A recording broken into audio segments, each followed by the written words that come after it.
Hello and welcome to the show. We are live here at Shag Harbour up in Nova Scotia, and it's the 50th anniversary. I can't see myself, and that's okay. I don't need to see myself. Anyway, 50th anniversary. I'm here with Jordan Bonaparte. How you doing, Jordan? I'm doing fantastic, Martin. Great to be live with you on YouTube. I've watched your show for so long, and I've got to take part through phone a couple of times. That's but right. It's great to be here and see you suffer through the computer problems in person. I know. I think you actually saved me one night, right? Yeah. Didn't my show crash? Your show crashed, and I called on my cell phone, and you held it up, I think, That's to the right. microphone. That was, and someone titled that Trainwreck UFO. Yeah, as opposed to podcast UFO. Yeah.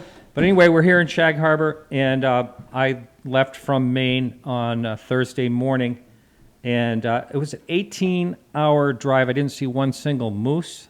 I was actually pretty upset about that. But it was a long drive. Yeah. But I'm here, got here a short while ago, and first thing we noticed is we had no internet, but we made it happen, right? Yeah, just hopefully when my phone bill comes in, it was worth it. Yeah, we'll see. Just don't pass the bill, you know. That's right. And you just mentioned moose there. When we were texting back and forth, you were worried about moose. Is this something, like, do you know people who hit moose before? Well, no, I just see all those signs, you know, alert, moose. Okay. You know, every few feet. Yeah, so. okay. Because when I saw you text that, I was just assuming there's a lot of moose in the States, but you mean here. Yeah. Oh. Well, you know, I mean, Upper Maine. Okay. I used to see them around a lot. I guess that's the thing. Yeah. Unidentified moose, so to speak. Yeah. So anyway, we're here in Shag Harbour. We just came from the panel, and that was really, really great. And we're having a few people from the panel actually coming here, and they're going to talk today. And Chris Stiles is coming right up. And he's kind of the face of Shag Harbour. When you've seen, watched, you know, documentaries on TV, Chris has really looked deeply into this. I'm excited to have him on today. Yeah. If not the face, maybe the accountant of it, like as like a trade accountant. Like he's gathered everything, put it all together so it makes sense. Yeah. And he really, like, the Shag Harbour story that we tell now is what Chris put together. Yeah.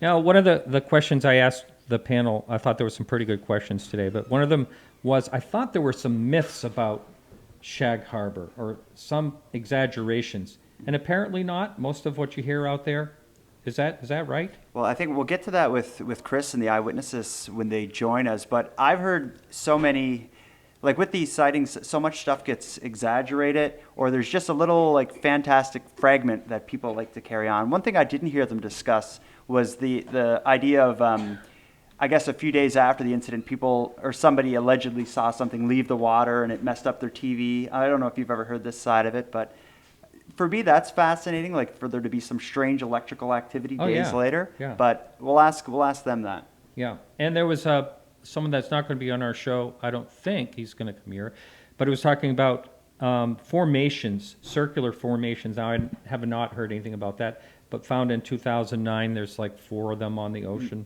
floor in the area, whether they're natural or not.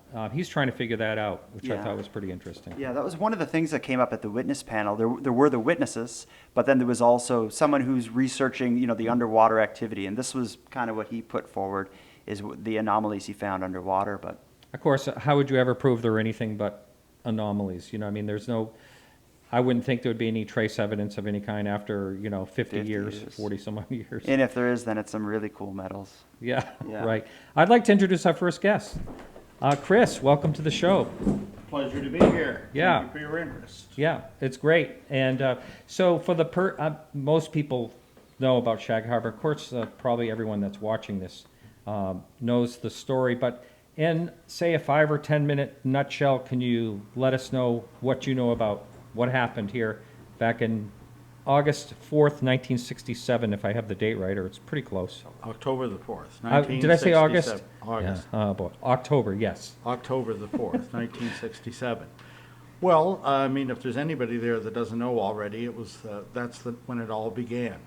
And what would happen that night is sometime around 11:20 p.m., very near where we're sitting, people who were out driving, the moon had set. It was a very clear night with what you call a transparent sky. People seen an unusual pattern that wasn't commercial air traffic, and what they saw was a set of flashing lights that went 1, 2, 3, 4, and then they'd flash all together. This pattern repeated over and over. The craft produced no noise. It hovered for some time, for several minutes over the Sound, which is just out back of the building we're in. It tilted then to a 45-degree angle, descended rapidly to the water surface, and struck it, producing a bright flash and the sound of an explosion. People temporarily lost sight of it from their vehicles over the tree line. There was very little street lighting here in those days. And remember, not everybody had a phone. The moon had set for the night. And when they get there, their concerns were for the possibility of survivors, because one of the unique things about this case is when they contacted the Royal Canadian Mounted Police at the nearby Barrington detachment was the fact that no one reported a UFO. One of the unique things about the case. It would be the authorities days later that would hang that label on it. Anyway, those who called, eventually 7 people called. You're going to have one of them here on the show later on, the first one to call in.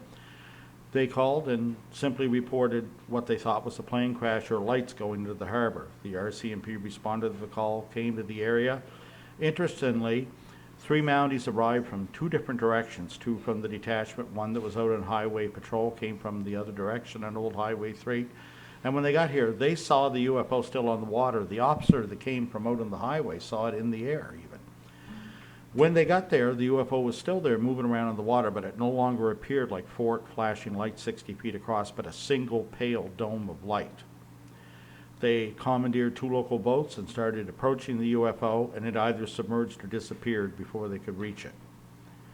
And they called the nearby Coast Guard Detachment 101 from nearby Clark's Harbor, 12 miles away. It was so quiet that night they could hear the engine start up here from out back of the Moss plant. It came to the scene. They searched until 3 a.m. They discovered a large streak of mysterious yellow foam that was 80 feet wide and half a mile in length. And it was very odd. They weren't used to it. They all agreed it was not normal tidal foam. It was bubbling to the surface and smelt of sulfur and sparkled. The men just kept applying the lights to the water. Eventually the foam dispersed. Other ships showed up. They stayed for some hours on the scene waiting to see what might float to the surface, and eventually stopped at 3 a.m. and resumed the search at first light. Eventually this got reported to Defense Headquarters in Halifax once they find no missing or late aircraft. An underwater search is ordered. Navy divers come down. This continues for the next 3 days until the termination of search. A press release came out claiming nil results. Guess it was one of those things. I suppose you could say, ufologically speaking, it has a happy ending in that this, by all accounts from those who were there on the scene, is the one that got away. Right? Okay. Yeah. And to that point, with it being the one that got away, I understand after this happened, that there wasn't much buzz around like the Shag Harbour event. For years later, when a case was opened, and I know you were behind that, can you just talk about how you found out about this and what work you did initially to turn it into what it is now, or to help it turn itself into what it is now? Sure. Well, at the time, there was a great deal of interest. It became a headline story in the Halifax Chronicle Herald, a conservative broadsheet. Went out as a line story around the world. There was CBC coverage of divers going in the water. I found 46 seconds of silent film shot in the Toronto Archive, which has been rented many times out at exorbitant rates to the Canadian Broadcasting Corporation. They should cut me in on that stuff. Anyway, eventually what happened, though, there was the termination of search. There were speculative follow-up articles in the local weekly papers and abroad, Fate magazine, this sort of thing, a lot of speculative work. But over time, it slipped into the dustbin of history. In my presentation today, I showed that although there was an official cancellation of search, as much as a month later, November 2nd, there was an appeal put out by the military. Every newspaper in Nova Scotia, except one that I know of, on the front page had military once UFOs reported, and the instructions on how to contact the XO at the Back Row Radar Base, which was a NORAD facility this end of the Pine Tree Line. So even though it officially had been called up, they were still knocking on doors and checking the shoreline and appealing for information. They wanted answers. Now, what about the story where they say that people saw 2 craft, one repairing the other and, all that stuff, and the craft taking off out of the water? And Now all. you're talking about the Associated Shelburne story. I'm going to answer something that you and as we were beginning, you mentioned a sighting about a week later, things going all jiggly on the TV screen. That's actually become known as the Cameron sighting. That was 1 week later to the hours. And it's kind of the reverse. Instead of seeing something empty the water, what witnesses saw were two sets of lights, one yellow, one a little more orangish, rise up out of Shag Harbour, a little farther out offshore, and fly out into the Gulf of Maine. But the Shelburne race you're referring to was the story that eventually came forward from the naval divers of HMCS Granby. And what they reported to me when I tracked these people down through the former head of the Fleet Diving Unit was that they said while they were searching in Shag Harbour, they already knew the UFO had evaded them under the water. And there was a second simultaneous search effort going on up off Canadian Forces Station Shelburne. At that time, that was Canada's most secret base, a U.S. base on Canadian soil. It was the Coordination Center for Submarine Detection at the height of the Cold War for the whole Atlantic Ocean, hard linked with Argentina, Newfoundland, and Key West, Florida. And what was happening off the base was that they claimed that divers went down and saw two UFOs resting on the bottom, one lending assistance to the others. They actually claimed to have seen some grays down there. They shot 400 feet of film, which we'll never find, that they claimed was sent back to Dartmouth and left at the Defense Research Board. Wow. Love Interesting. to see it. Yeah, yeah. Another question I'd like to ask, this, it's a speculation question, and that is, there was a detection of like a sulfur smell, and then the yellow foam, sulfur being yellow. Was there ever any connection? I heard someone say tonight that they scooped it up and they couldn't smell any odor and it disappeared. Some people reported it smelt of sulfur, and some said it was odorless. All agree it was yellow and was thick and kind of sparkled and eventually dissipated in the ebbing tide. I've actually watched a clip of one of the witnesses on two different episodes, and on one he remembered the sulfur smell, and the other he says it's odorless. You got to remember that when I started looking into this, and you asked me, and I should have referred to the dates. Yes, this happened in 1967. I began my reinvestigation in 1993. So there's a 26-year of interim. It's kind of like that chapter in the book, if you read Something Wicked This Comes, when you turn the page and it says, and nothing much else happened the rest of that night. Well, nothing much else happened with Shag Harbour for 26 years till guilty as charged. I stirred things back up. Yeah. Well, it's kind of, in a way, it's kind of like the Roswell case. I mean, that was dormant for, 30 some odd years, almost 40 years until. That's one of the few similarities. There's not a lot. Yeah. But I mean, it was quiet, and then. That's true.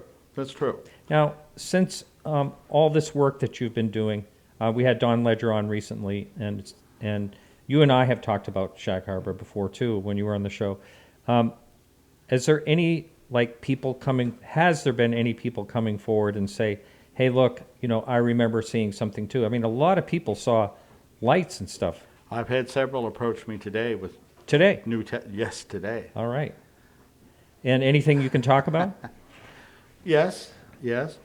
I've actually had other people that claim to have witnessed entities in the area, not on the exact day, but in that sort of flat period of that summer and fall here in the Shag Harbour area, and some locations 50 miles from here.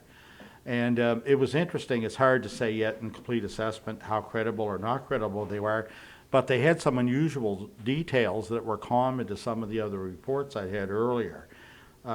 Things you don't normally associate with a close encounter, such as the beams were hard to see and sort of come out of steam, and on a clear day you looked, and things that were too distant looked closer to you, and some very kind of almost a reality distortion technique here. It sounds very interesting. They're not the sort of things typically reported on close encounters, and the witnesses at the time were children and younger, and it's not something I've published or they're included in either book, so your ears kind of perk up when you hear these details.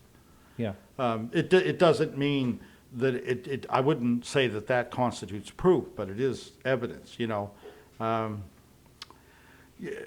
Your guard kind of goes up when you hear things that are common in the literature, and when there's something that's unusual but unique, or unique to a case or a certain period, you become a little more interested. You ask a few more questions. Yeah. Do you have a question? Now, you're known for Shag Harbour mainly, due to how much work you've done here. Are there other cases in Nova Scotia at the time that you would have looked into that just, that nothing came of them. Like what? Just talk about when you first found Shag Harbour and Yeah. you started to peel back the onion and peel back the layers. Like I'm just wondering how at that time in your life, how many cases were you looking into that went nowhere, and what was different about this, and when did you realize there was so much more to it? I can answer that, but I'm not sure how fair the answer is because I've been a pretty lucky fellow. I've been busy. I believe that persistence pays off. And I think unless something is totally discredited or not worthy from the start, that if you put the effort into it and you pursue it, something's going to float to the surface. You don't create details or whatever, but I mean, you can tell pretty quickly when something isn't worth the effort. It just doesn't hold together, right? And, Shag Harbour was good, but, Shag Harbour's the gift that keeps on giving. And I'm not talking monetarily because I wish it would. But I'll tell you this. For example, I mean, and again, we don't have to look any farther than these shores, but there are cases right here in Shag Harbour that were unknown, unreported in the press 3 years later that are staggering. Really? And yes, I'll tell you one very briefly. Unfortunately, the witnesses are no longer alive here directly, but there was a great case I found because of my work on Shag Harbour, of a second one in Shag Harbour in November 1970, 3 years later. And what it was is there were two brothers here who were well known to police and most of the community. I really would say that one of the Lawrence Smith, the Smith brothers, became a good personal friend of mine. And anyway, here's what their case was about, is they had actually gone, the last thing on their mind again was UFOs, because they had gone to the nearby RCMP detachment at Barrington Passage to report a missing daughter. And they were quite concerned. They thought a young teenage girl, and she was only 13 or 14, had run off and was out of the area, and they were concerned. When they left the detachment after filling out their report with Constable Ralph Keeping, they were headed back to Shag Harbour, and Ralph was a personal friend of Lawrence, used to go duck hunting with him, and it kind of calmed him down. And he knew what the men were like. They often used their boat in rescues if they couldn't get the Coast Guard to come. They had well-equipped boats with radar. Anyway, they were driving back home to the Shag Harbour area, and they were on Old Highway 3, which is just outside the store, and they were at that area between the two Bear Point roads. And as they're driving back, they'd finally sort of calmed down and said, "We'll just wait," and Jean had told him, "I think they'll be fine. Ralph's right. She's done it before," and come home. And as they're going around this bend where there's no homes at the time, it was foggy out. They think they see an orange light in the middle of the road, and Jean starts saying, "Lawrence, what's that?" And before he can respond, 7 lights light up in a pattern that's something like the Big Dipper, and they were about 18 inches across and orange, these orbs. And their first reaction and thought in the heavy fog was that a tractor trailer had flipped on the highway, and they were seeing the running lights in the fog. So he stomps on the brakes, the vehicle stalls, the tape player quits, and they realize that there is no object there. There's just these lights hovering in front of them. This persists for what they estimate to be 30 seconds, and they disappear. The men are quite perturbed and scared. They turn right around, drive back to the Barrington Passage detachment, catch Ralph Keeping while he's still there, and they bring him back to the site. Keeping's concerned because he knows the men well, and he's surprised how upset they are. And hyper, he comes back, looks around with his flashlight, talks to them, asks them a bunch of questions, tells them, "I'm sure it's nothing, forgetting to go home." They're acting actually like they're going to be ill and nauseous to their stomach, and he doesn't quite get it. And tells them to go home. If he hears anything, he'll let them know. By the way, eventually the girl turns up, and she was fine. They go home, and that could have been the end of the story. Although, as the two brothers depart, they swear and tell Ralph Keeping they will never drive on that section of highway again. They'll go around the Bear Point Road to avoid it. They don't want this anymore. And again, that further puzzles them. The next morning at 9:15, he's having his morning coffee in the detachment, and he's writing this up, this 8-page Mountie report. It probably would have been one, but something happens while he's writing it. He gets a phone call from the back row base, and Colonel Calvin Rushton calls him and says, "Have you had any UFO reports last night?" It's not every day a NORAD colonel calls the RCMP in Shag Harbour. He said, "Well, I'm not sure I'd call it that, but we had a strange incident of 2 brothers I know well seeing some lights." He goes, "When you're finished your civilian investigation, please bring it to the base," which the Mountie did. He never heard back from Colonel Rushton. Wow. Well, he goes back and sees the brothers, and they write it up. This is all very interesting, but Ralph Keeping did something that was quite brilliant and intuitive for the Mountie, and it didn't make the report. He went back, since he was personal friend, and he got Lawrence and he put him in the back of the cruiser and covered him with a blanket and drove all up and down the roads and did his best effort to confuse him. And whenever he was near the proximity of the site of the experience, he freaked out. Really? He knew he was there. Wow. I don't know what that means, but I know it means something. The other thing is, when he looked at the reports and every detail in their watches, the Mountie believed that they had 10 minutes of missing time.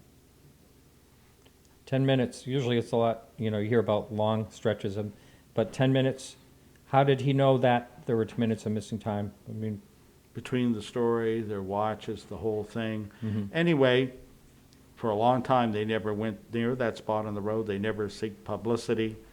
And when I first found him years later, because of this investigation, I went, and when I first met Lawrence Smith, he sat there. It was like pulling teeth to get him to make any comment on this. And I showed him the Mountie reports, and I violated all the MUFON rules because he just wasn't talking.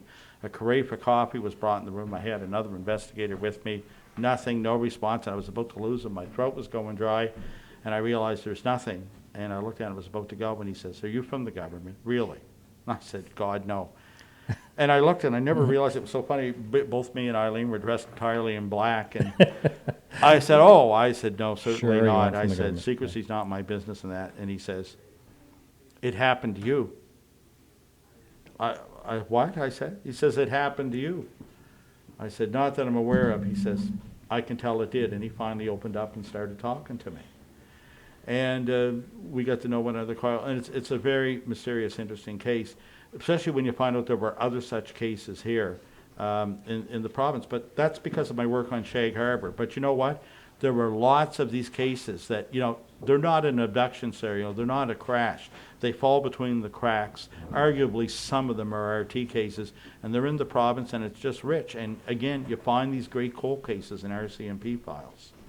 And I only started doing that because of Shag Harbour. excellent. Well, thanks so much, Chris. We really, Thanks for your interest. yes, and thanks for joining us. I've wanted to talk to you for a long time, so now I finally did that. Check it off the bucket list. All right, thanks. There you go. Thank you, Chris. All right, so our next guest is named Ralph with an interesting story. Now, Ralph, he was a pilot for Pan Am. He was sitting in the right seat, and he saw this incident from the sky, and we're going to talk to him about what he saw, how he saw it, and all that. Yeah. I'm going to ask him about his thoughts on witnesses, because one of the things in the eyewitness panel that he discussed was just how eyewitness testimony is not the be all end all. So here's Ralph with us now. Hey, Ralph, welcome to the show. Right up to the mic. Okay, well, I'm really glad to be here. I'm so glad we journeyed up from Florida to join you guys. Wow. Yeah. Hey, so you saw something from the sky, and this thing all fell together. At one time, you sent out a letter. Nobody responded to it. But you saw something on TV that kind of, jarred this out of your memory. What happened? Well, not exactly. There was an investigator, an amateur investigator, who knew the Shag Harbour story, and he happened to be at my house, and we began talking, and he said, "You told me earlier you were a retired airline pilot," and I said, "Yeah," and he said, "Did you ever see anything strange in the sky?" And I said, "Only once." And he said, "Where was it?" And I said, "Nova Scotia, near Yarmouth." And he said, "You mean Shag Harbour?" And I said, "Yeah, how did you know?"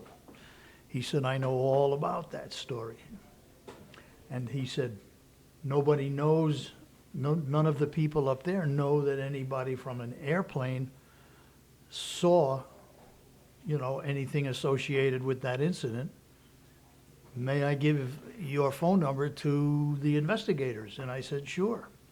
The next day, Chris Stiles and Don Ledger both called me and asked me a lot of questions. Each one took about an hour. And then I was invited to come up and join a reunion in about 2011, I guess. And that was when I first met a lot of the people here. It's been a great association, and for the 50th, I decided that I had to come back. Great. And could you tell, what did you see from the sky, and what happened, and what did what transpired through the whole thing? We were on a Pan Am cargo airplane, which just had the crew of 3, plus I think it had 3 deadheading crew members just in back of the cockpit. And we saw 5 lights in a slanting formation, and they were bluish white, I would describe them. And we initially thought that we had to take some evasive action, but it turned out they mostly just hung there in space. We queried radar, and they said that they had us in sight. And I said, do you have this traffic up here at 11 o'clock in sight? And he said, no, we don't have anything. And I said, well, we're looking at something. And he said, I don't have anything. Do you want to file a UFO report? I looked at the captain. The captain said, please, no more paperwork. So I said, no, thank you. And he said, well, in 5 minutes' time, contact the Moncton Center. Have a nice trip. See you on the way back. And for the next 5 minutes, before I spoke to anybody else, we watched these lights. My engineer remembers more clearly than I do. It seems that we were approaching these lights. We are traveling across the ground at about, Mach 8.2 is 8 miles a minute, 8 nautical miles a minute. We should have been closing on this target, but they apparently were moving in the same direction, and we really didn't close very much on them. And after 5 minutes' time, they took off towards the eastern horizon at a phenomenal rate of speed. And all 5 or 6 crewmen, all experienced pilots with plenty of time in the air, they all saw this target. They all looked out multiple windows, different windows. They all saw the same thing. And in the end, none of us knew what we had seen or had ever seen anything like it. And then it was gone. And none of us, as far as I know, has ever seen anything like it in the rest of their career. I was a young guy at the time. Now, when this happened afterward, did you keep in touch, or did this come up in conversation when you actually were crewed with the same members again? I have remained close friends with Mike, the flight engineer, and he gave me his testimony after all these years. He gave it to me. I had been pestering him for it, and he just gave it to me about a week ago, and I've given a copy to Lori Wickens for the museum. And he and I have remained friends over the years. We've talked often and said, what is it that we saw? And we don't know to this day what it was, but there was no doubt about us seeing it, and I believe it was the night before the sighting of the lights that went into the harbor. This was not the same light formation. This was a completely different light formation, but in the same location.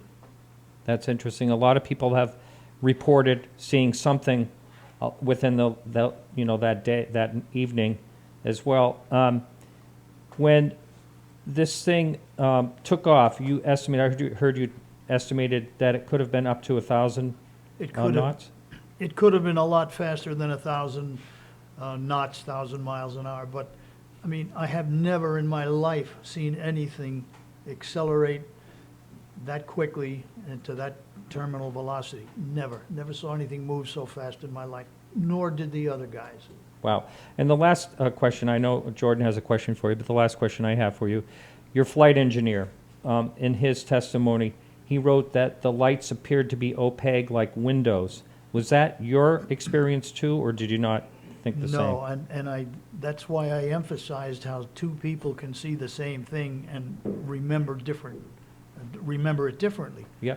I did not have that sensation, but this is all 50 years ago. It's hard to remember. Yeah. Question I wanted to ask Ralph is with the amount of time you've spent in the air, you would have seen a lot of strange things, you know, whether it's just odd reflections of stuff in the sky. But I'm just wondering how rare what you saw that night was. Like, could you talk about like some things that you would have encountered just in your career in the sky? Just to give an idea of what, because I don't fly a lot, but I imagine if I spent, you know, hours and hours, I would see strange stuff. But how rare is it?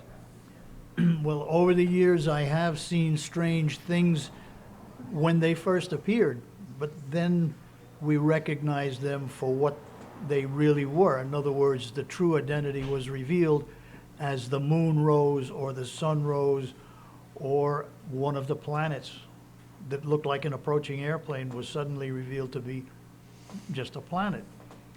I had flown, I was based in Newfoundland, and I had flown this area many times in the military, and then with Pan Am, and none of us ever saw anything like that.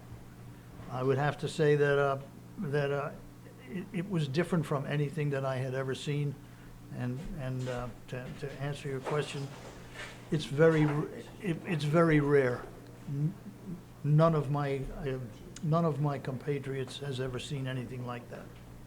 Now, how taboo is it for a pilot, a commercial pilot, to report a UFO? Or were you ever aware that it was a taboo subject?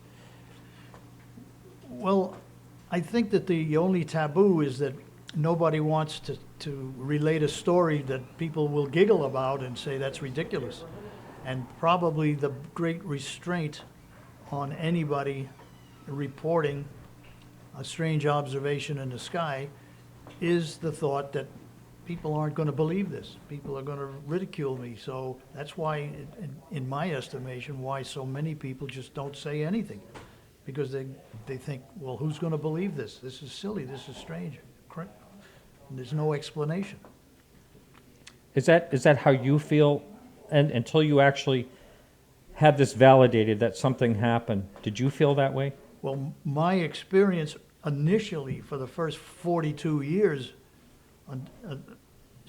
after this incident, my initial feeling was that maybe I shouldn't say so much because people will think I'm a kook. But once I was united with all of the good people of Shag Harbour and the others who had seen it, I had the corroboration that I felt I needed. I could tell my story, and because if people said, oh, that's crazy, I'd say, well, there's about 70 other people that saw similar things in the sky that night.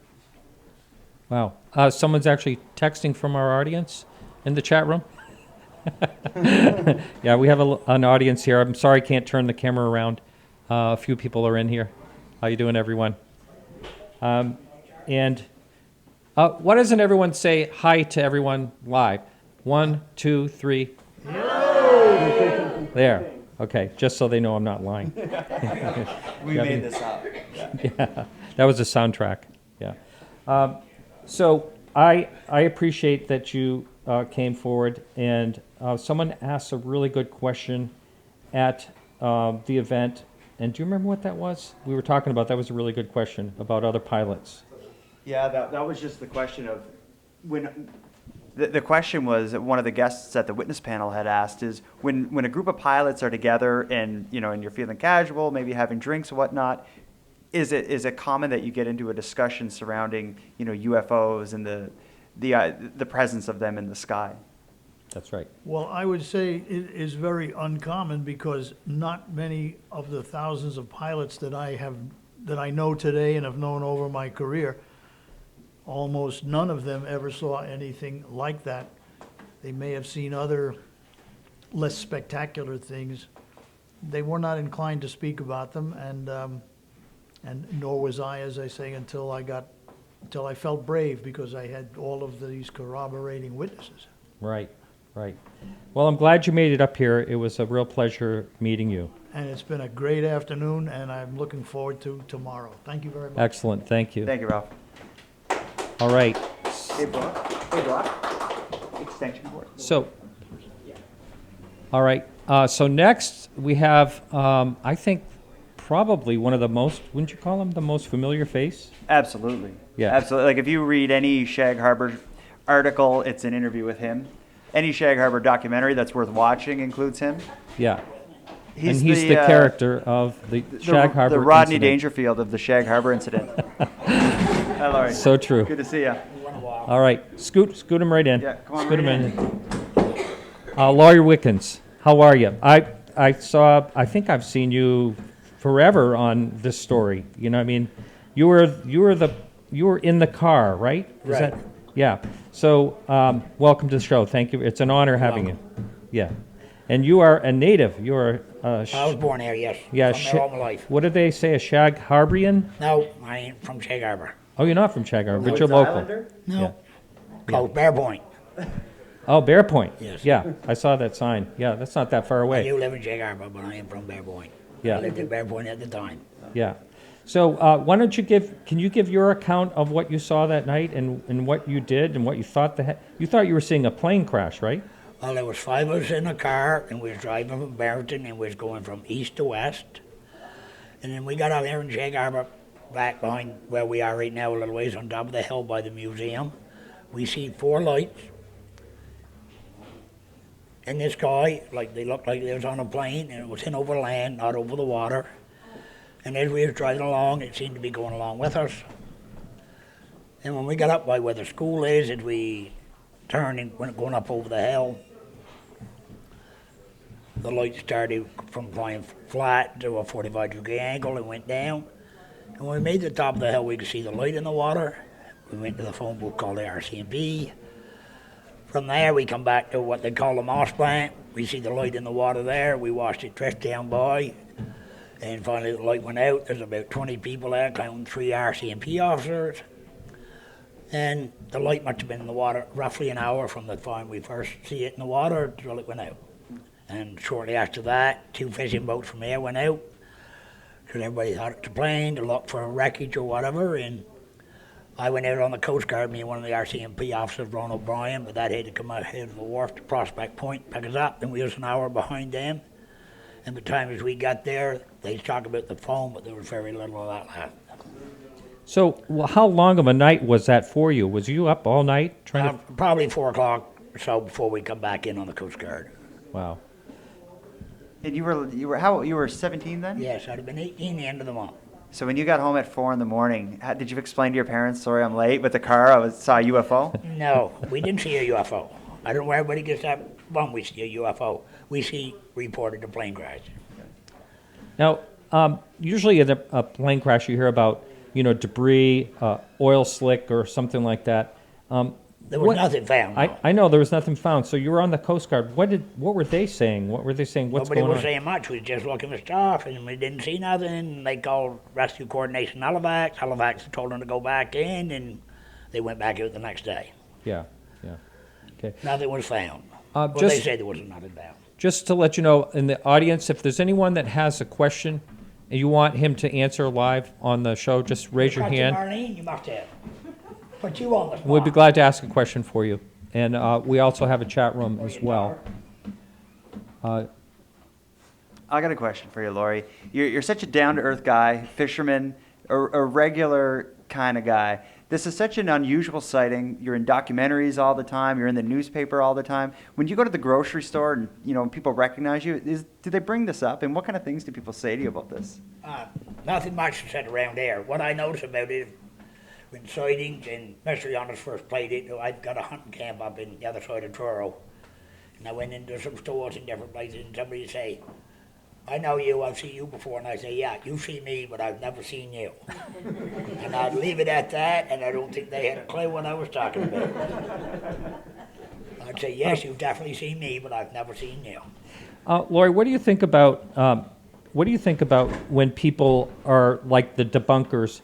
I don't want to say everyone has a right to be skeptical, but when someone is just outright saying, these are flares or whatever it is they're saying, does that get your goat? Does that get you angry? Well, I'd rather waste time with them. I know different. Yeah. Flares were out of the water. That was seen in there, so how could it be flares? Yeah. Well, they say, yeah, one fellow steamed the boat down, they went under that bridge. I don't know how they got it down. It got 4 foot high, and the boat was 10 foot high. Then they had to steam it up to a dam, so they got out of that 45-foot boat and hauled it up over the dam, then got the water and set the flares off. Yeah. That's my opinion of what, if you believe that, then you believe it's flares. Yeah. Did you have a question? No, that was what I wanted to ask, because I see you online often. People will talk about Shag Harbour. You get tagged in the posts. Whenever anyone brings up flares, that's like a real hot spot. You seem to not react well to that. Have you been hearing about flares and, and... No, there's just two or three people say it, and it was flares. Hey, yes, the bomb portage is a rockweed towboat from the rockweed plant up there. Did set flares off that evening, 9 o'clock. Okay. This was seen 10:30, so.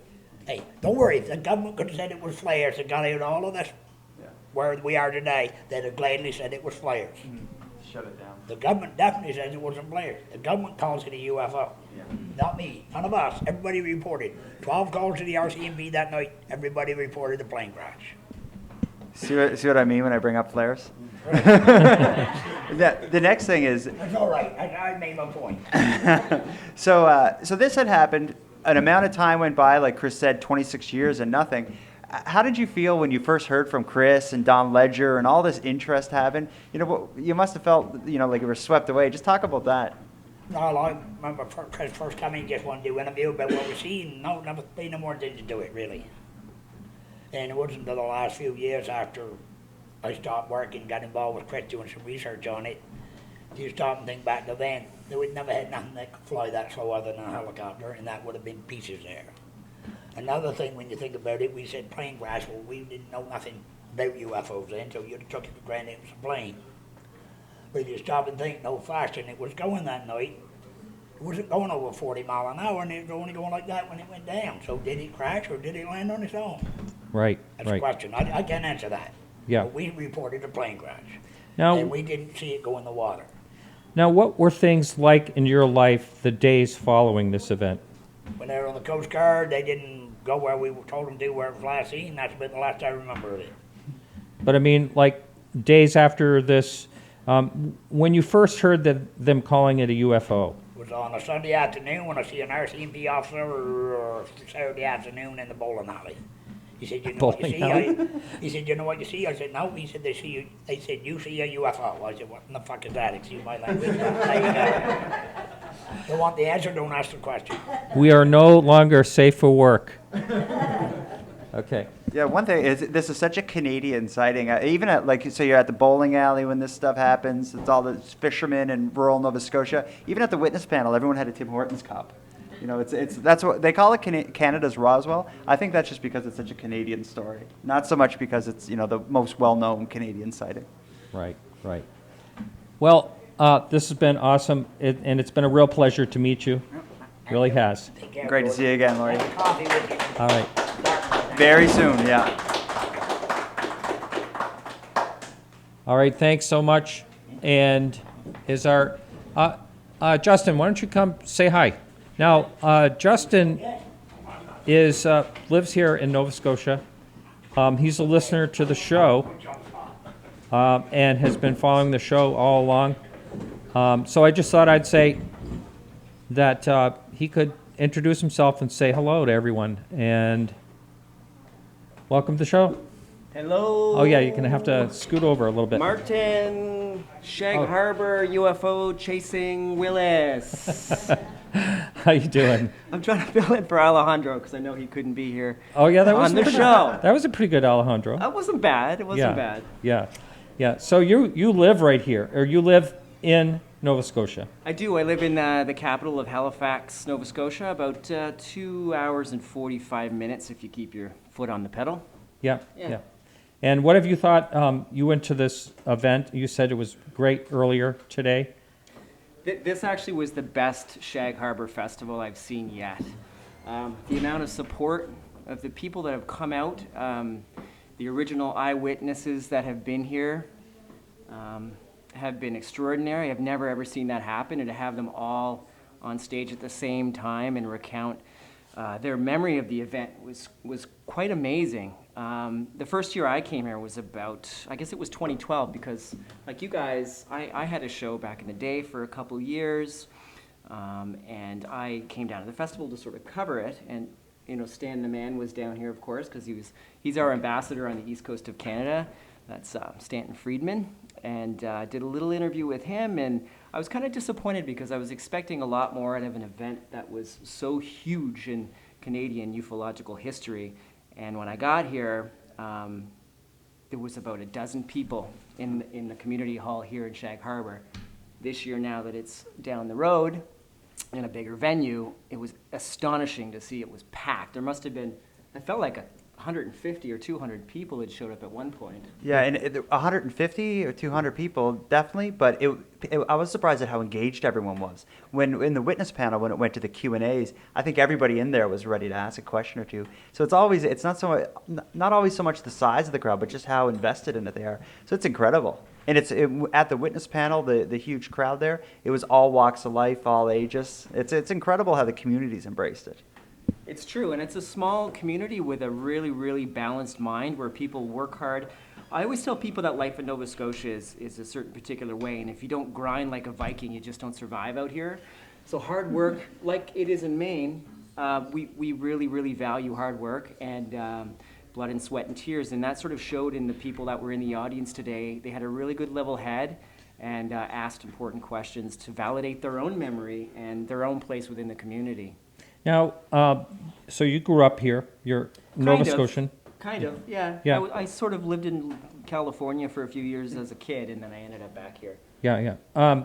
When did you first hear about the Shag Harbour incident? Ooh, I'm sure it was it must have been sightings, because I watched that show in the 90s, and Chris was on there when he was probably a few pounds lighter. I hope he doesn't watch this. Yeah. We're all a little bit heavier. Just saying. Pretty funny. Okay. Well, go ahead. Yeah, no, I was just going to say to that point, I've watched all the Shag Harbour documentaries, and so through them, I've seen Chris, Don Ledger, and Laurie H. I've seen there's a few of Laurie where I think a CBC one that was done years ago. He must be like 30 years old or something. So it's very cool, because you can go on YouTube and just jump from one documentary to another and see the effects of 15 years. It's true, and Laurie is an amazing character because he has a huge part in this story, and he's been really a big ambassador in the scene here, keeping the memory of what happened alive and bringing it to people. I actually did a documentary in 2012 about the situation that never really made it. There was a kind of a battle between the producers, and we're still trying to squeeze that out. But just as a funny note, Laurie obviously has a really strong, Nova Scotian, Southern Nova Scotian accent. And so in our particular documentary, we had the rumble of the truck, and Laurie driving the truck with his arm out with the timmies and one hand on the wheel, and he's yelling in his raspy voice, and we actually had to put subtitles through the entire section just so that people could understand what he was saying, right? He's just an amazing, charismatic guy who never ceases to amaze me. Yeah. Well, great. Hey, thanks so much for, first of all, saying you were listening to the show and introducing yourself, and great to have you on. So happy you made the trip, Martin. Yeah. I'm a big fanboy. Yeah, well, thank you. And nice to meet you too. Yeah, Joe. nice to meet you as well. Thanks. All I want to do is see a moose on the way home. While we wait for the next guest, I want to present a gift to you, Martin. A gift? Yeah, well, I had plans to mail it to you for Christmas, but since you're here, I figured what the hell. How many years ago? Okay. No, was for Okay. this year. It was going to be a Christmas present, but since you're here, and it was a Christmas present. What it is, it's a pair of socks, and it has a UFO abducting Santa and the reindeer. So here Wow. you go, Martin. That's Thanks for coming awesome. from Maine for that. Wow, thank you. I really, really love them, but I'll never wear them. No, well, No, that's I'm just fine. kidding. You hang them on your wall. Just kidding. Yeah. All right. All right. So our next guest is coming up. We have a little bit of time here, don't we?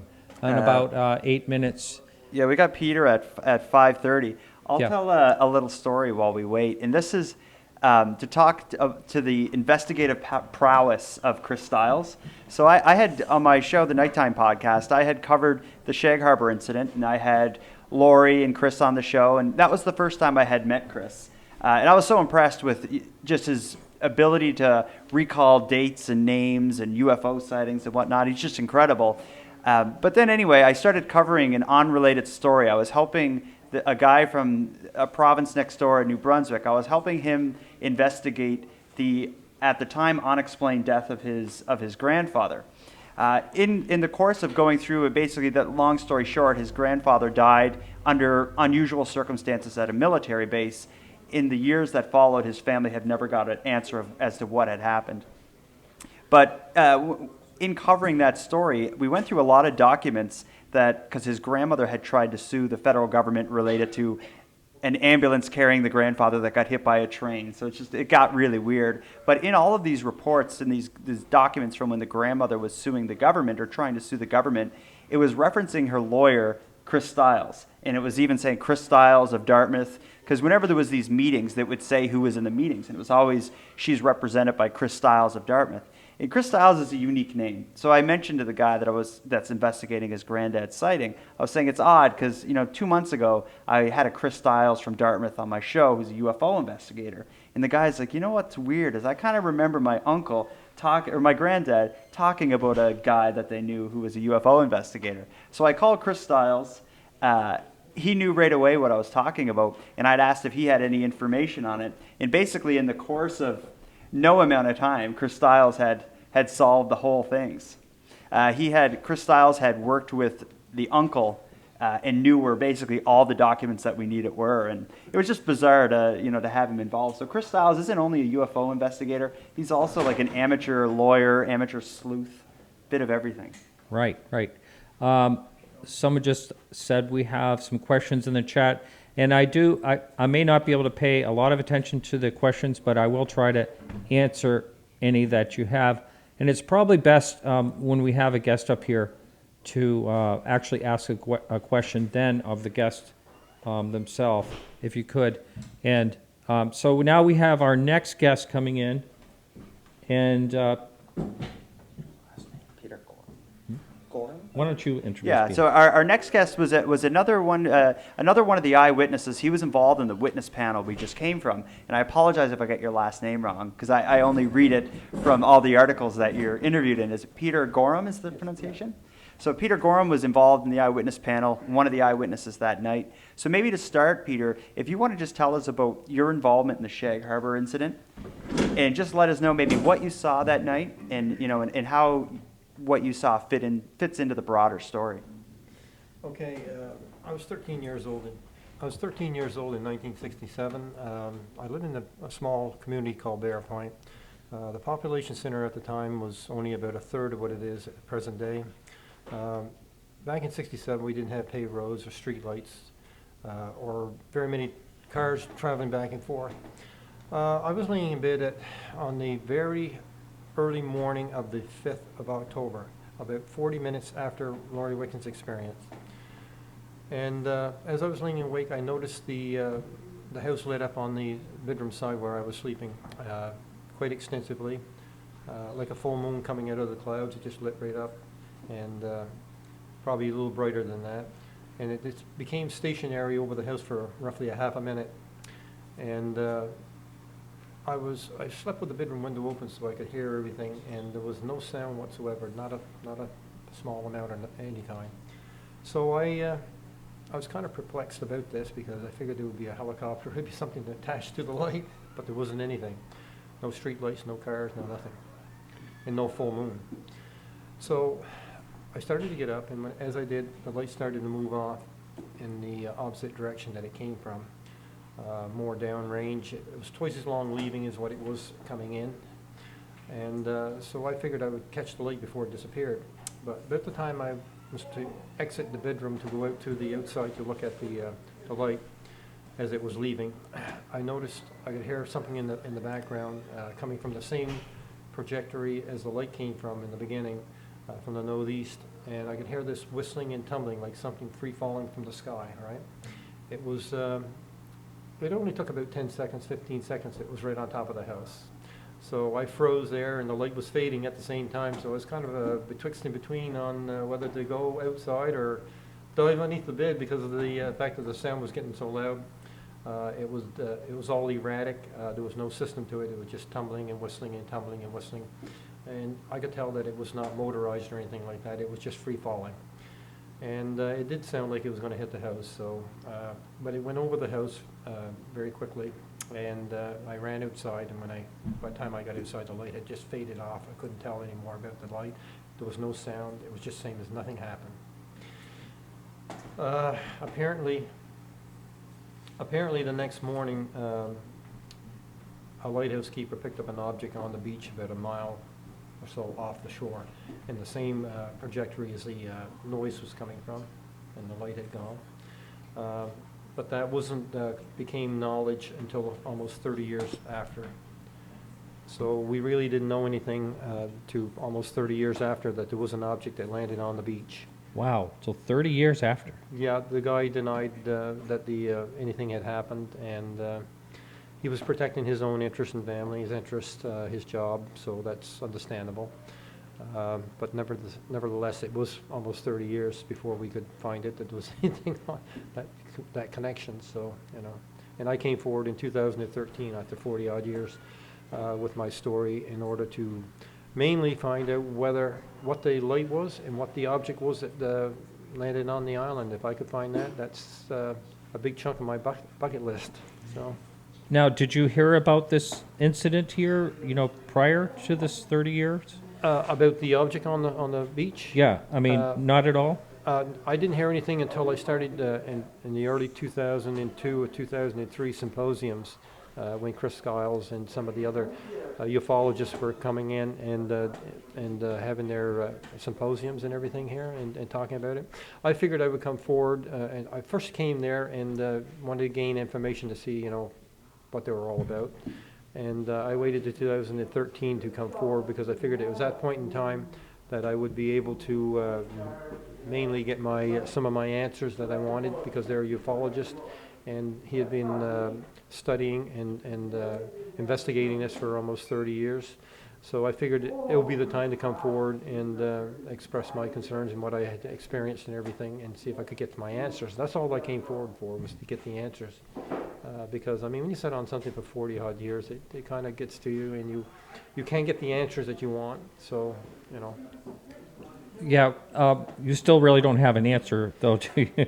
Not really, but Yeah. Every year we have a little bit more information come in. There's more pieces to the puzzle, whether they be small or big, that comes in. And so I'm hoping that there will be a major piece here. Chris probably will be the one that will break the story if anybody breaks it, because he has all the inside information and documentation, and also his contacts. With these symposiums that we have, I would like to make clear, and I've always made this clear, that I'm an open-minded person on this, and I encourage people to come forward with information concerning that event that happened, if they have any knowledge. Some have already, none that would break the story wide open or anything like that, or give me my answers that I want to get. But I feel that it will come in time. Now, do you feel like the event that happened to you, did that change your life in any type of way? Your outlook about possibilities?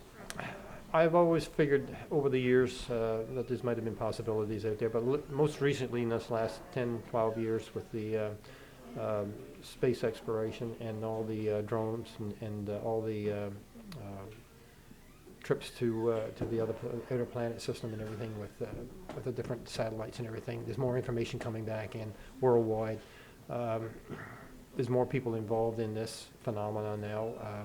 It's not a open and closed in situation. People have been increasingly interested in the space and the planets and you know, maybe extraterrestrial life and so on and so forth. I don't know for sure, but there's more information coming in all the time, so more people, I think, have an open mind on this, and that's what I'm kind of hoping. Wow. Doing live show. No editing here. Well, Yeah. Yeah. but that's my perspective on it. I'm working with this bunch, and we seem to be gaining ground quite a bit, especially this year here, trying to get the information out. And like I say, we would like to encourage people to come forward, to Chris especially, because he and Graham, to express their knowledge and if they've had experiences on this. Is Graham here? Graham? He's gone? Oh, okay. All right. If he comes back, we'd like to talk to him a little bit. Did you have a question? Could you just talk about how this year, because you've been involved in the last 6 or 7, UFO festivals here. How does this year, with it being the 50th, compare to the prior years that you've been involved in? Well, this is a major jump this year. We planned this a little bit more, and we got more people involved. We're putting a neck out on the line on this because we're limited on the budget that we have, and we're basically, it looks like it's going to be very successful. We've had a lot of turnout, and we're only halfway through right now. We have more activity coming on Sunday, more events. So we'll assess it at the end of the season and plan for next year earlier than we did this year. We got more members now, a few more members and people that's helping us right now. But we could use more help, volunteer work. We're in a limited amount of people here in this area, a limited amount of population. So not like Halifax, it's something where we could probably get 200 or 300 people if we wanted to. We just can't get that many here. But I think we've made some big gains this year. We'll assess it at the end of the season here. I know our count on the books is almost doubled. Oh, that's good. 100%. But Lori will probably say that it's probably on about the same par, but I think it's up quite a bit. Now, what about the other sightings that people have here? Have you been paying attention to that? Other than the event that happened in '67? No, not really, because it centers around the '67 event, but I know I've heard rumors that there's been other things that's a few years later or earlier than that, or around that time. But there's been no substantial evidence or follow-up on that, so I can't really express my concern on that. Has this experience had you look into UFOs in general? No, there's enough media stuff around and technology around right now that I don't really have to go looking for it. I mean, you can pick up a paper any day and see that they found a new planet system or something going on. And then we got Elon Musk down south of the border there. He's trying to develop space travel too, and it's been in the on people's minds even back in '67 to some degree, but it's been increasingly so as the years progress and the technology progresses. And it spans, like I say, 50 years, and we have people from all over the world come in this museum in all ages. Really? Yeah. We've had even kids come in doing science projects, and so and then we have people come in here just been in the military, is probably 80, 90 years old, that had experiences. So it covers the whole gamut of age groups, generations and stuff. It spans the whole way. There's no one generation story. It spans the whole thing. It's still ongoing. Now, do you have any people coming here specifically to do any research on Shag Harbour, as far as you know? Not that I know. Chris would have more insight on that because he's the contact person following up on this story. Any major contact, say through MUFON or I expect after this symposium there may be. Yeah. Yeah. But right now, Chris is handling that. We get some calls and stuff because of the events and stuff that's going on here. But like again, I say this is more exposure with the multimedia and the social media and everything. It's probably we're gonna see an increase, I'm sure of that. Yeah. Excellent. Well, thank you so much. It's been a real pleasure. All right. Appreciate Thanks. And Yes, thank you for sharing. come again.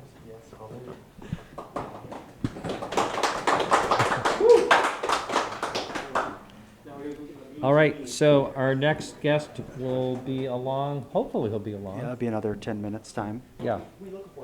Paul. He's right there. Yeah. Thank you. Paul Kimball. Now, Paul was on my show before.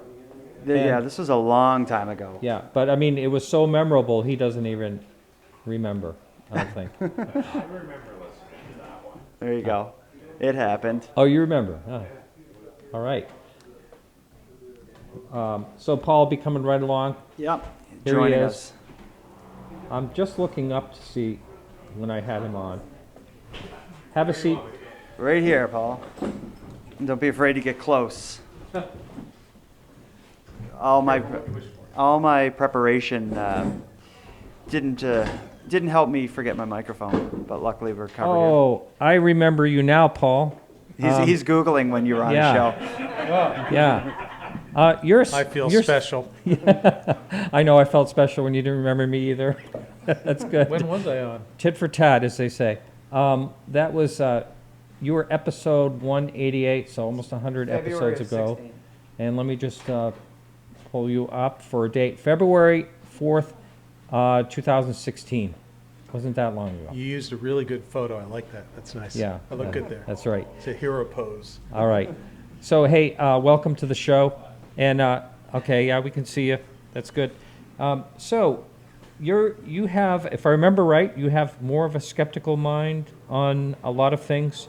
What do you think about this whole incident in particular? Love the Shag Harbour incident.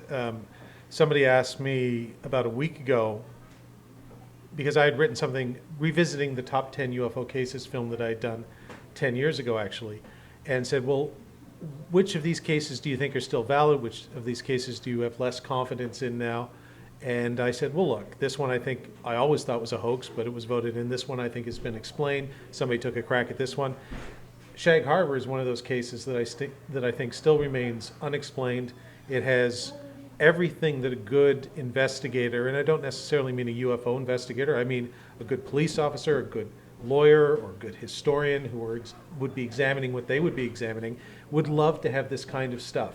Multiple witnesses, seeing things in different places, independently of each other, and then sort of their stories don't completely match 100%, because you never want that. That's always a sign of a cook-up. But their stories match in all the important respects.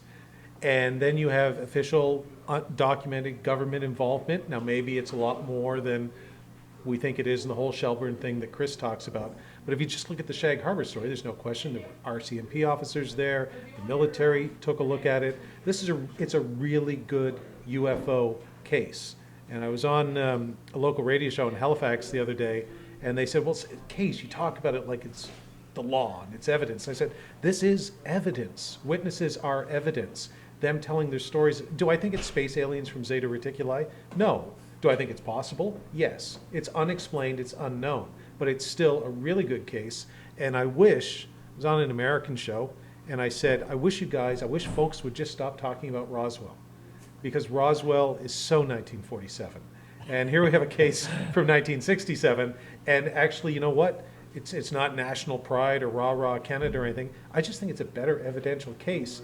And unlike Roswell, where a lot of the witnesses have either recanted or been shown to be hoaxers, or, the case has slowly collapsed, I think. Shag Harbour just keeps getting stronger. And the more you look into it, the stronger it gets. So I think it's one of the best UFO cases on record, not just in Canada, but around the world. And it's nice to see a really good group of people come out and celebrate the 50th anniversary of the case. Yeah, right. Did you have a question? Just going to ask, we'll get into your personal background a bit. I understand that you are involved in politics as well, and I just wonder how your association with the UFO phenomenon in Shag Harbour, how that affects your professional career as a politician. I was a politician for 15 minutes and a cup of coffee. I'm like the guy who gets called up in September in Major League Baseball and plays 8 games and hits 170, and you never hear from him again. I ran in the last provincial election. I finished second in a riding where my party hadn't finished second in 15 years. They'd been in third place for years. So, I did better. A guy named Rich Reynolds in the United States wrote a column. Paul Kimball lost his election because of his UFO interests. Oh, really? Now, I went, no, Paul Kimball lost the election because my party lost the election, and I was running in a riding that's been a Liberal Party riding for 15 years. I did better than any candidate from my party has done in 15 years. I did pretty good. The party's happy with me and my showing, but I didn't lose because of UFOs. Nobody wanted to talk to me about UFOs when I'd knock on the door. It'd be like healthcare or whatever. Anybody who was aware of my interest in UFOs or my ghost hunting TV shows or any of that sort of stuff thought it was really, really cool. So when the party asked me to run, I said, look, you understand, like, I just think like a politician, this could be maybe a problem. My uncle, Stan Friedman's my uncle, he's often talked about the that's laughter right. curtain. Yeah. And I said, look, the laughter curtain, are you sure you're okay with this? And they said, Yeah, not only we're okay, like this is really cool. Can we go out and, have a beer with you sometime? We just want to talk to you about UFOs and ghosts and stuff like that. I mean, Chris D'Entremont, who's the local member of the Legislative Assembly here in this riding, was at the Shag Harbour lectures this morning. So a member of my party popped by, said hello, did the constituency thing, but stuck around and listened to some of the lectures. There is no laughter curtain. It's not a detriment to your political career. People don't base their voting choices on whether or not you have an interest in the paranormal or something like that. From an academic point of view, like I do, from a cultural point of view, a folkloric point of view, now, if I was dressing up as a space alien every time I went someplace, like there's a space alien Yeah, here, we have one somewhere back and there. if I said something like, I can prove that there's 84 species of space aliens, different species visiting Earth and abducting humans and cows and all that stuff, that might have been a different story. But if you take a sensible interest in the subject and you find it interesting, particularly in Nova Scotia, where so much, and it's like Maine in the United States and some of those areas, where so much of our history is based on things like ghosts and forerunners and will-o'-the-wisps, and it's built into who we are, our storytelling DNA. So there's a very famous folklorist, Helen Creighton, who wrote a book called Blue Nose Ghosts. And I never get any guff for being, doing a ghost investigating TV show. Doesn't cause me a problem. In fact, people say, will you come look at our house? Will you come look at our museum? Will you come here? Will you come here? Because it's part of who we are. So no, not a problem at all in my brief call up to the political world, and now I'm happily back to being a film producer and director. So. And do you have anything what type of films do you do? I began my career doing documentaries for television and TV series on a wide range of subjects. So I did a lot of UFO-related films, no question about that. But I did 2 seasons of a series about classical music in Canada. I did documentaries about pro wrestling and blues music and a wide panoply of stuff. And then I moved into making feature films. So I made 4 feature films, 3 that I'll admit to, 1 that no one will ever see. And now I haven't given up on feature films, but I've moved back to television. So we're doing a show. We have 3 television series that we're filming over the next 6 months. So for anyone who thinks I just do UFOs or whatever, 1 is on ghost investigating, and I'm one of the hosts. 1 is on stand-up comedy, and the other one is on craft breweries and cideries and distilleries in Nova Scotia. So, it's a wide range of, that's what any producer or director does. The great thing for me is I'm interested in all 3 of those things. I get a chance to do things I'm interested in. So somebody once said, oh, you do the UFO thing or the ghost thing for money, right? No, I'm glad I get paid, and paid well to do it. But there's a lot of things I won't do for money. The only way I'll work on a project is if I'm actually interested in the subject matter. And I find UFOs and ghosts and all this paranormal stuff interesting because the possibilities of what it might be represents a really fascinating conversation that human beings can have with each other about our own sort of existence and our place in the universe, or with ghosts, what happens to us after we die, that kind of existential question. These are big ticket items that we think about and talk about all the time. I just frame it within the context of what we call the paranormal. Right. Now, can anyone find any of your UFO shows anywhere online? Yeah, they're all, I think, freely available now. We have U.S. distributors, and I think if you just go to YouTube and type in Best Evidence, Top UFO Sightings. Oh, I know that one. That was yours? Yep. Stanton Friedman is Real is available online. Oh, yeah. I know that one, sorry, too. Didn't mean to hit the mic there. Aztec 1948. They're all there, so you can find them all up online. Okay, great. Yeah, sounds great. And I know I had another question. Do you have another question for him? I did have. Anything in the works for you related to the UFO phenomenon? Your documentaries are great. Thanks. I'm mostly focused when it comes to the paranormal stuff on our ghost investigating TV series. Personally, I find the ghost investigating stuff more interesting. For one thing, I can go to a haunted house or a haunted museum or whatever and see if we can have the same sort of experience that other people have described. I can go to Roswell or I can come to Shag Harbour, but as some of the panelists were saying today, we saw this 50 years ago and we're waiting to see it again. So the replication factor is a lot harder in the UFO world, whereas with ghosts, I can go in there and do the Scooby-Doo thing myself. And we've had tons of great stuff happen to us that have really blown my mind and opened my mind in a way that the UFO phenomenon never did.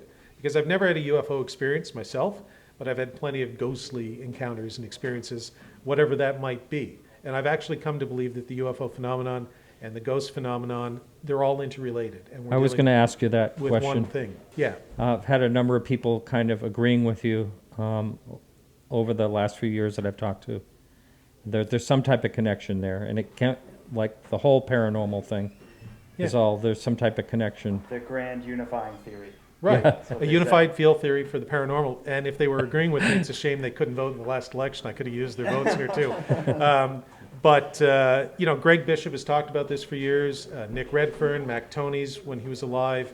So there were a lot of young guys who are now not so young. Greg and Nick and I are all in our 50s who have been talking about this kind of idea for about 15 years. And, you know, it goes back to Jacques Vallée and John Keel and others, trying to find sort of similarities between what might be a paranormal thing. And then it doesn't mean that it's not space aliens interacting with us, or it could be what we might call God or some advanced non-human intelligence interacting with us in different ways at different times for different people. So in that sense, Greg Bishop calls it, he has this, what he calls the co-creation theory, which is something along the lines of it has as much to do with us as it does to do with them. So they feed things, they take things from us, our expectations, and they feed them back to us in a way that is almost like Mac used to say, he used the example, he had two cats. He had a laser pointer, and he would point the laser at the wall, and the cats would go crazy. And they loved it. Like, wow, they chased the laser around and everything. That was his way of interacting with cats. They don't speak human languages, but he could still interact with them. He could enjoy watching them have sort of a stimulus, and they could enjoy themselves. And Michio Kaku, I had a chance to see him speak in London several years ago, and he talked about the same kind of thing, that if we were dealing with an alien, in quotation marks, intelligence, wherever it was from, it would be so far in advance of us that it would have trouble communicating with us in the way that I'm communicating with you now in language. Yeah. So he said it might choose other methods, shapes, objects, visions, that kind of stuff as a form of communication. Or even if it's not a conscious form of communication, it might be how we perceive them. And then he, you know, at the end of his lecture at the RSA in London, he said, the universe is weird, and there's a whole bunch of stuff we don't know. So I'm not telling you it's this, but I'm saying don't rule any of this out. And I thought, cool, the world's foremost theoretical physicist just said, don't rule any of this stuff out.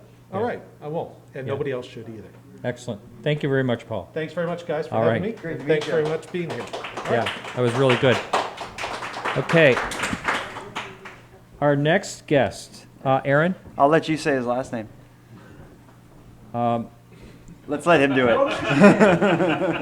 Gulyas? Gulyas. Yeah. Aaron Welcome. Gulyas, UFO crashes professor. An American professor. Yes. Yes. I teach history at Mott Community College in Flint, Michigan, and I've been sort of writing and speaking about UFO type things for.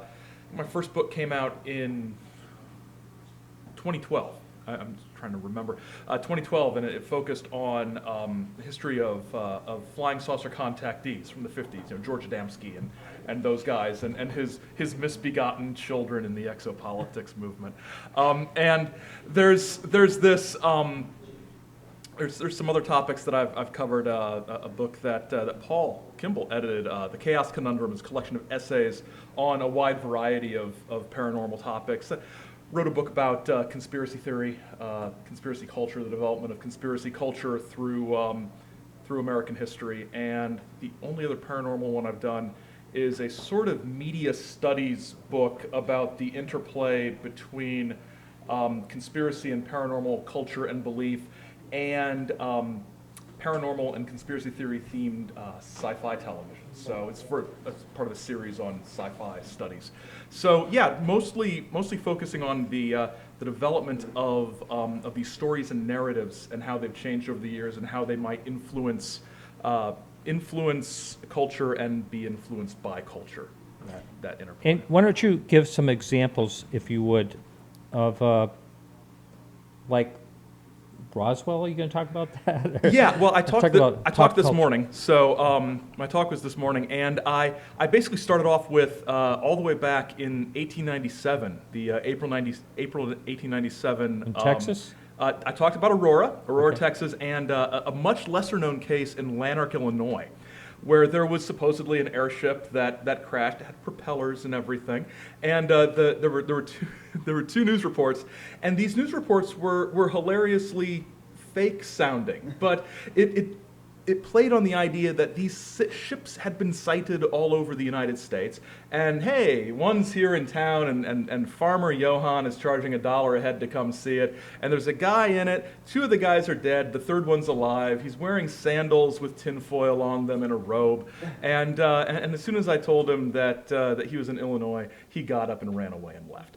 And then the reporter says, I went back to my hotel room to smoke opium to cope with what I had seen. And it's clearly fake, and there was a follow-up story where they talked a little bit more about it, and then the 3rd day there was a note from the editor that, oh, we made that all up, that was fine. But isn't it neat that there's all these airships around? And the Aurora, Texas story was a little less fanciful. It took place about 4 days after the Illinois story. And this is a much more well-known case, and there was a newspaper report that there had been a crash of an airship, there had been a pilot who was basically pretty decimated by the time they found him. There had been a burial of the pilot. Off and on, there has been a tombstone in the cemetery, but it goes up, it comes down. There's some question about who put it there. It's got some weird symbols carved on it. And that case, from 1897 until about the 1960s, was pretty much left alone. And then in the 60s, you had some investigators wanting to look into it. There was one group of people who said there's nothing to it. There's another group of people who comes in and says, well, we've got some witnesses and we've got some metal that we've found near the scene and we want to look into it more. And another group comes up and says, your witnesses aren't credible and the metal is just normal. And the first group says, well, if they'd let us dig up the body, we could settle it, but they won't let us dig up the body, and there it sort of sits. So, and then I sort of took it through Maury Island with the sort of emergence of the first Men in Black kind of encounter, and Roswell a little bit, although Roswell is really its own thing that you could spend hours on. But I did talk about some of the stranger theories that sort of demonstrate how Roswell has evolved over time. Yeah, Yeah. that's what interests me, and I've said a number of times in the show that what's it going to be like in 100 years? Yeah. You know? Yeah, I'm waiting, and I don't think this will happen, but what would be really interesting is if, after a certain point, the alien spacecraft crash becomes, well, yeah, but that's what they used to think, but, you know, then Nick Redfern came along with his Body Snatchers in the Desert book, and now we're all pretty much convinced that he was right, or one of the other theories, that it was people from the inner Earth or something. If anybody's interested in like various Roswell theories, the best way to sort of get a good overview is, I think you can get it up here. It's called The Best of Roswell. It's a collection of articles from Fate magazine, from throughout Fate magazine's history, and it's got a lot of the John Keel stuff where he's talking about the Fugo balloons, and you can sort of see the development of the story from the late 70s up through the early 21st century. So that's a good book. I got a question for Aaron. Is you being from the United States, can you tell me about how you first heard about Shag Harbour and just what you think about the incident? Obviously, it means a lot to you because you've come such a long way to be here. Yeah, Shag Harbour. I'd read about it. I'd read about it in like collections of books. Although, as Chris Stiles pointed out last evening, Kevin Randall's, I don't know if it's called The Big Book of Flying Saucer Crashes, but that's basically what it is. Doesn't mention it, which is just dumb. But yeah, I saw it in a couple of books. I hadn't really read Dark Object until relatively recently, but I just sort of knew it was it was the Canadian Roswell, which it isn't. It absolutely isn't. As Paul was saying a bit earlier, don't paint it with that brush. But then last year, I spoke at the East Coast Paracon, and Lori was there, and Chris was there, and so I heard the story from some witnesses and from the experts, and I was like, this is a lot more substantive than I expected a flying saucer crash story to be. And so I've read some more about it, and since then, and it's, as I said this morning, you look at Roswell, you look at Aztec, you look at Aurora, you look at Kecksburg, and when you look at the other much less well-documented and witnessed cases, it really highlights how much substance there is in the Shag Harbour case. It's really amazing. It's a great story. The witnesses are alive. The witnesses may not agree with each other personally, but they're on the same planet. And there's at least from what I've seen, a minimum of just outrageous speculation. There's some speculation about what it might be, but the speculation is all like, well, yeah, that could be it. It could be an alien spacecraft. It could be some sort of top secret project. It could be some sort of natural phenomenon. But it doesn't have the sort of outrageousness of a Roswell or a Kecksburg. I haven't heard anybody declare that the Shag Harbour case is a time-traveling Nazi like moon rocket or something, like you might see with something like Kecksburg and the Bell or whatever. But I, as much as I want more attention to be placed on Shag Harbour, I also kind of don't want it to fall victim to that kind of outrageousness, because I want it to stay as credible as it is. We're at the festival now. What do you think of the community banding together, to promote this event and and share it with everybody?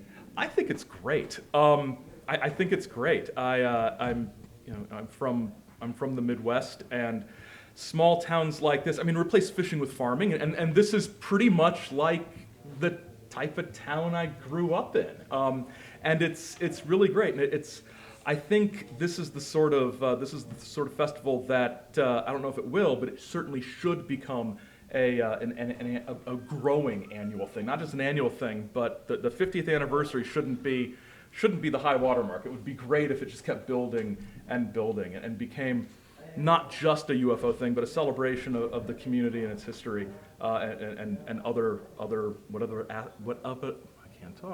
whatever other aspects of folklore might be significant in this area. I think it's just a wonderful event, very well put together, and a lot of fun. Like I said in my talk this morning, any UFO festival that's just like serving apple pie in the evening is just fantastic. Yeah. Are you a fan of Twin Peaks? I've tried really hard to be. I've tried really hard to be. I only ask because I'm watching it now, and I really feel like I'm in Twin Peaks, and there's the UFO festival. There's sort of the sort of coastal, sort of small town vibe. It does have that vibe.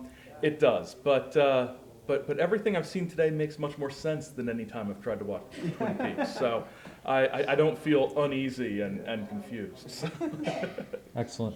Well, nice to meet you. Thanks so much. No problem. Thanks for having me on. It was great to hear. Great to hear from you.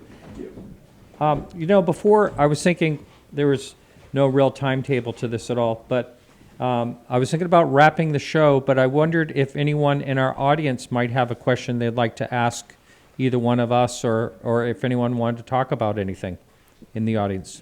What's your guys' take on the Shag Harbour mystery in general? Okay, he asked, what was our take on the Shag Harbour incident in general?